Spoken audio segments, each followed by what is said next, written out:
बहुत समय पहले की बात है। एक गांव में भयंकर अकाल पड़ा। महीनों से बारिश नहीं हुई थी। खेत सूख चुके थे और अनाज का एक भी दाना गांव वालों के पास नहीं बचा था।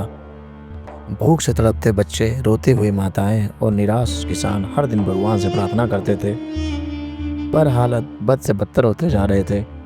इस कठिन समय में गांव के कुछ बुजुर्ग ने सुझाव दिया कि भगवान गोरखनाथ से प्रार्थना की जाए। गोरखनाथ जी उसी क्षेत्र में तपस्या कर रहे थे। गांव वाले बड़ी श्रद्धा से उनके पास गए और अपनी व्यथा सुनाई।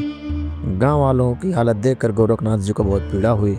उन्होंने तपस्या और सिद्धियों के बल पर निर्णय लिया कि वे उनकी मदद करेंगे। उन्होंने गांव वालों से कहा, तुम अपनी भक्ति में विश्वास रखो, मैं तुम्हारी सहायता करूंगा। गोरखनाथ जी ने अपने कमंडल में जल लेकर गांव के मुख्य चबूतरे पर छिड़का और ध्यान मुद्रा में बैठ गए।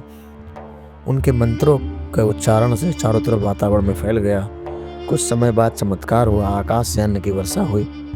जैसे ही गोरखनाथ के तप समाप्त हुआ, आसमान में बादल छा गए। गांव वाले हैरान थे, क्योंकि बादल बिना बारिश के नहीं आते। लेकिन यह तो चमत्कारिक दृश्य था। अचानक आसमान से अन्न की वर्षा होने लगी। धान, गेहूं, बाजरा जैसे अनाज पूरे मैदान में भर गए।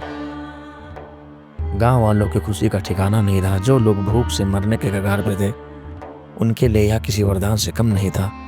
सबने मिलकर गोरखनाथ जी का धन्यवाद किया और उनकी करुणा और शक्तियों की जय जयकार किया।